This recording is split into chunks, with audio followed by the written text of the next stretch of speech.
Salut à tous les amis, c'est Akan, j'espère que vous allez bien. Aujourd'hui on se retrouve dans une nouvelle vidéo et je vais aborder un sujet bien précis, le sujet des intrusions. On est tous plutôt en soi rassurés chez nous, mais il y a un sentiment qui est l'un des plus désagréables sur Terre je pense, c'est celui de savoir que notre cocon d'intimité a été percé.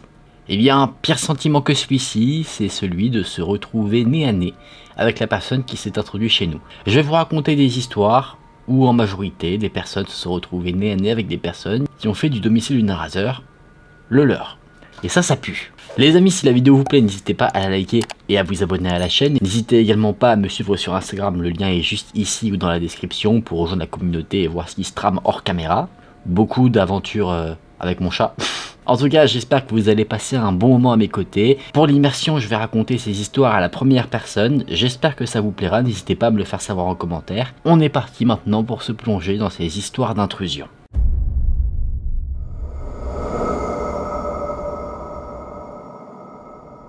Quand j'avais 4 ans, mes parents travaillaient longtemps dans un restaurant. Ils ont laissé mon frère me garder jusqu'à 22h, 22h30 le soir. Lui a 8 ans de plus que moi, donc 12 ans à l'époque. Tous les soirs, quand mes parents rentrent à la maison, ils sonnent et je cours les saluer à la porte avec mon frère.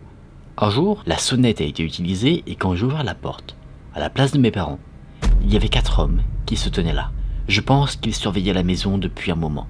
Ils connaissaient la routine des membres de la famille. Ils avaient des fusils et ils ont dit à mon frère et à moi de descendre regarder la télé. Un des hommes montait la garde. Il nous surveillait. Il m'a laissé m'asseoir, mais il a attaché mon frère avec des cordons de manettes de jeux vidéo. Je me souviens que je suis allé vers mon frère. J'ai tiré sur les cordes. Je n'essayais pas de les détacher, mais j'étais plutôt curieux. Étant petit, je ne comprenais pas ce qu'il se passait. L'homme qui nous surveillait a pointé son arme sur moi. Et il m'a dit d'arrêter. Quand ils avaient fini de fouiller la maison, ils nous ont attachés tous les deux à une poutre. Et ils sont partis. Au bout d'un moment, mon frère a réussi à se débarrasser des cordes qui étaient sur ses poignets. Mes parents sont rentrés à la maison. Et ayant vu notre terreur, ils ont appelé la police. La police a enquêté. On leur a donné toutes les informations qu'on avait. Et ce qui avait été pris, c'était quelques bijoux ainsi qu'un caméscope.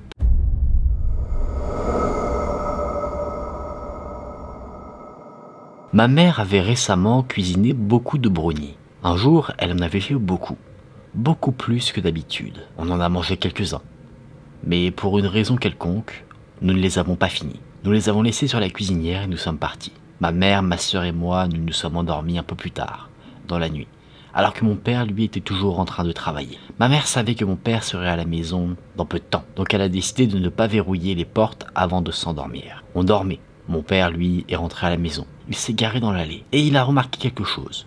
Tout de suite, le garage de notre maison était ouvert, et son vélo, qu'il utilisait tous les dimanches pour faire son sport, était à l'extérieur. Mon père est allé dans la maison, et dans la cuisine, il a vu un homme. D'abord, il n'a pas compris ce qu'il se passait.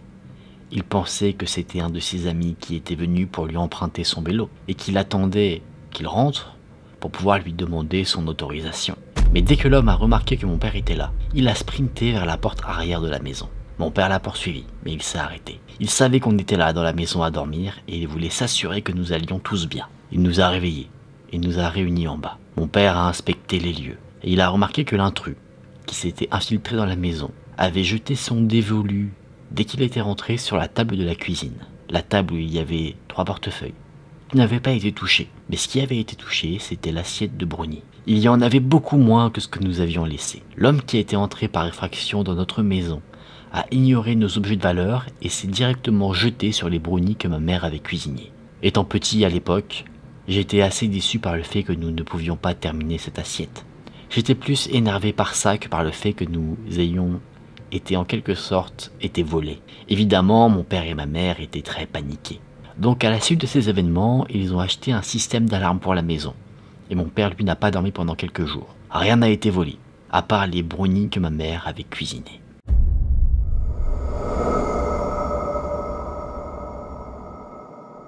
J'étais à la maison, on était en milieu de semaine, en repos, parce que mon entreprise nous avait donné quelques congés après avoir travaillé durement pendant une petite période pour finir un projet. J'étais assis sur le canapé, en train de jouer à des jeux sur internet, quand j'ai vu une ombre sur la porte arrière coulissante. D'abord, je me suis dit que c'était le chien du voisin qui aimait venir parfois chercher des friandises. Mais n'étant pas d'humeur à ce moment-là, je l'ai ignoré. Je me suis plus tard levé pour aller chercher quelque chose dans ma chambre et j'ai regardé dans la salle de bain du couloir parce que quelque chose a attiré mon attention.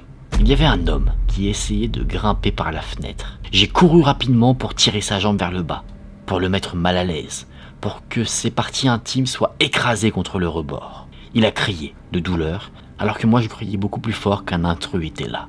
J'ai attrapé son bras, et là il a commencé à gémir encore plus de douleur.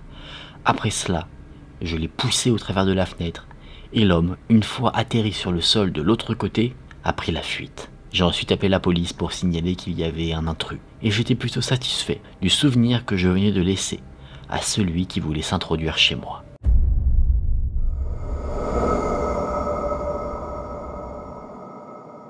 En 2003, alors que je venais d'avoir 18 ans et que mes parents m'ont mis à la porte, je travaillais de nuit chez McDonald's et j'ai déménagé dans une vieille maison qui avait un sous-sol avec un ami.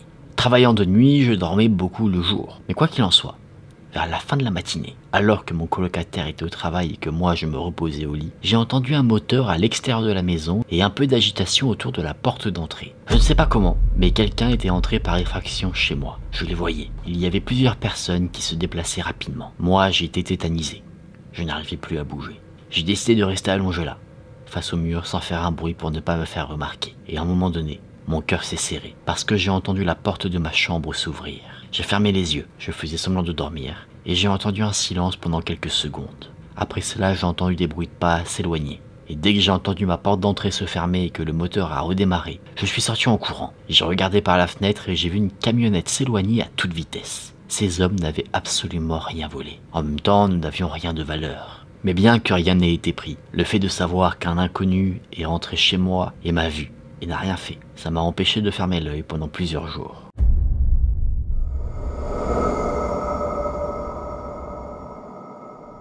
L'année dernière, je suis sorti faire du shopping pendant environ 1 heure aux alentours des 20 h. Quand je suis revenu chez moi, il faisait très froid dans la maison et je ne savais pas pourquoi. Alors j'ai commencé à regarder autour de moi. Et c'est là que j'ai remarqué que la porte arrière avait la fenêtre cassée. Elle était déverrouillée. Je suis allé chercher mon ordinateur. Il n'était pas là. Mon iPad, non plus. Et je suis monté ensuite dans ma chambre pour voir si ma console avait disparu. Et c'est là que j'ai attrapé l'homme qui s'était introduit chez moi, en flagrant délit. C'était un homme plus petit que moi. Et il avait l'air vraiment jeune. C'était peut-être un lycéen. Les premiers mots qui sont sortis de sa bouche ont été « S'il vous plaît, ne me faites pas de mal ». Je lui ai dit de me rendre toutes mes affaires et je n'ai pas appelé la police. Il m'a rendu tout le matériel qu'il avait volé, mon ordinateur et mon iPad, et il s'est excusé. Et en plus de ça, il m'a même donné 20 $ pour s'excuser de la gêne qu'il m'avait causée.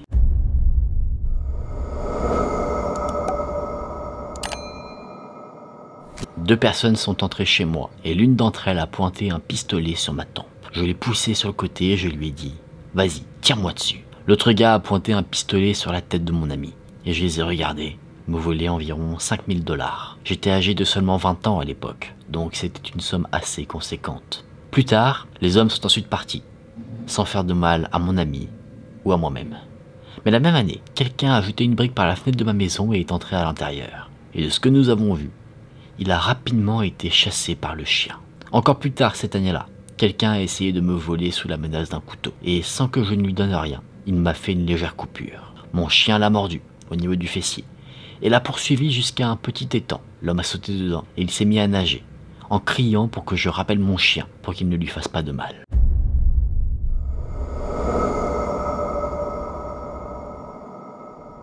Une nuit, il y a environ 7 ans, alors que je venais d'emménager dans ma nouvelle maison, dans un quartier plutôt sécurisé, sans crime majeur, et bien environ 2 mois après mon emménagement, j'ai entendu un énorme bang à 2 h du matin sur ma porte, puis une forte voix. J'étais au lit, je dormais nu, et la première réaction que j'ai eue c'était de saisir l'épée qui se trouvait près de mon lit, étant amateur de l'époque médiévale. J'ai foncé vers le salon en criant. Le regard sur le visage des personnes qui s'étaient introduites dans ma maison était assez particulier. Ils voyaient un homme assez fort, nu, avec une épée tenue au-dessus de la tête, qui hurlait de tous ses poumons en les chargeant. Ils sont partis dès qu'ils m'ont vu. Ils sont tombés dans la cour en courant. J'ai ensuite appelé la police, je me suis rhabillé, j'ai attendu que la police arrive jusqu'à moi. Une fois arrivés, ils avaient déjà réussi à attraper quelqu'un, qu'ils ont mis en garde à vue. Ils l'avaient pris en flagrant délit en train d'essayer de s'introduire dans une maison un peu plus bas dans ma rue.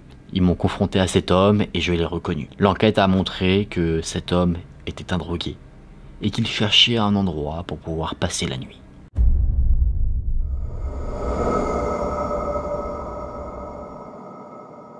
Quand j'étais petit, notre maison a été cambriolée. Nous n'avons pris personne en flagrant délit et je ne me souviens pas du tout de ce qui me manquait. C'est quelques semaines plus tard qu'on s'en est rendu compte. Mes parents ont déplacé la commode de mon frère et derrière, ils ont trouvé sa petite tirelire en plastique, ouverte. Toutes ces petites économies avaient été volées.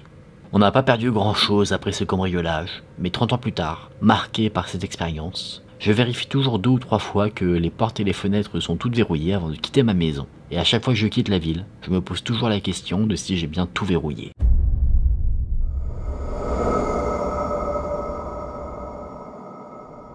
Quand j'avais environ 8 ans, ma famille et moi étions en vacances dans un motel. Mes parents avaient leur propre chambre, ma sœur elle était dans une chambre avec un lit, et moi j'étais sur un petit lit pliant dans une autre pièce. Mes parents se sont couchés assez tôt en me disant de verrouiller la porte coulissante avant d'aller me coucher. Ma sœur elle s'est couchée peu de temps après eux. J'ai oublié de verrouiller la porte et je suis allé dormir dans mon lit pliant situé devant la porte. Le lendemain matin, mes parents se sont réveillés, la pièce avait été mise à sac, et un peu d'argent avait disparu. Le voleur était entré par la porte, m'avait enjambé pendant que je dormais. Il est directement allé dans la chambre de ma sœur, puis a volé son sac, et ensuite dans la chambre de mes parents pour prendre les portefeuilles et de l'argent sur la table de chevet.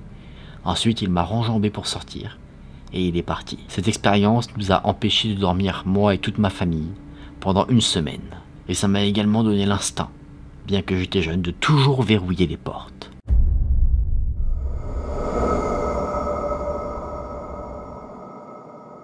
À l'université, j'avais des voisins, à l'étage, qui étaient un couple du même sexe. Un soir, nous revions tous ivres d'un bar. Ils sont montés dans leur appartement et je suis allé dans le mien. Quelques instants plus tard, après être rentré chez moi, je les ai entendus crier, à l'étage, au meurtre, comme si un tueur en série s'était aventuré chez eux.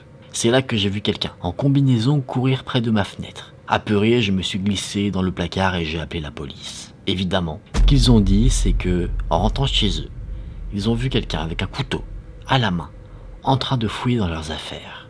L'homme venait d'arriver dans leur appartement parce que rien n'a été volé. Quand mes voisins ont crié, ils ont dit que l'intrus a eu peur, a crié également à son tour et s'est enfui de l'appartement, totalement effrayé. Lorsque la police s'est présentée pour enquêter, mes voisins ont reçu plusieurs accusations de possession de drogue, et le plus jeune du couple a été accusé de consommation d'alcool, alors qu'il était mineur. Après cela, je me sentais assez mal, car si je n'avais pas appelé la police, il n'aurait jamais eu ces accusations. Mais ne sachant pas ce qui se passait quand ils ont crié, je pense que j'ai pris la bonne décision. Et voilà les amis, on en a fini pour ces histoires d'intrusion.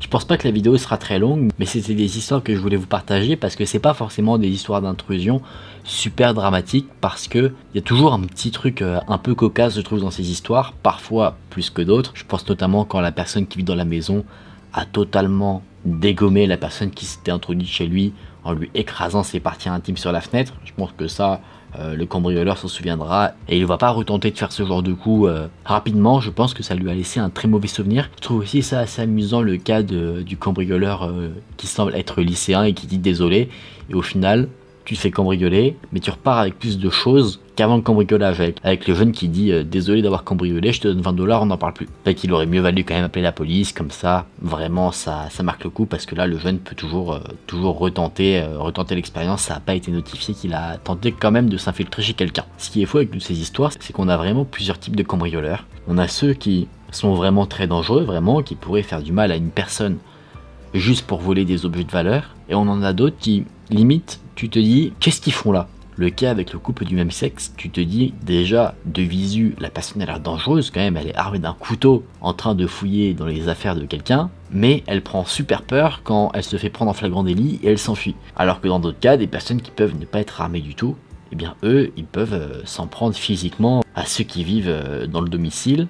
Donc comme quoi, parfois, les apparences peuvent être trompeuses. Mais c'était quand même des histoires intéressantes, j'espère qu'elles vous ont plu. Certainement, alors bien que certaines histoires aient pu vous donner le sourire, que vous allez quand même vérifier ce soir si jamais vos portes et vos fenêtres sont bien verrouillées. Je vous le conseille, on se sent un peu plus en sécurité après. En tout cas les amis, j'espère que la vidéo vous a plu. Si c'est le cas, n'hésitez pas à liker la vidéo et à vous abonner à la chaîne. N'hésitez pas à faire un petit tour sur Instagram qui s'affiche juste ici. Moi je vous dis à très vite pour une prochaine vidéo. Prenez soin de vous, c'était Aiken.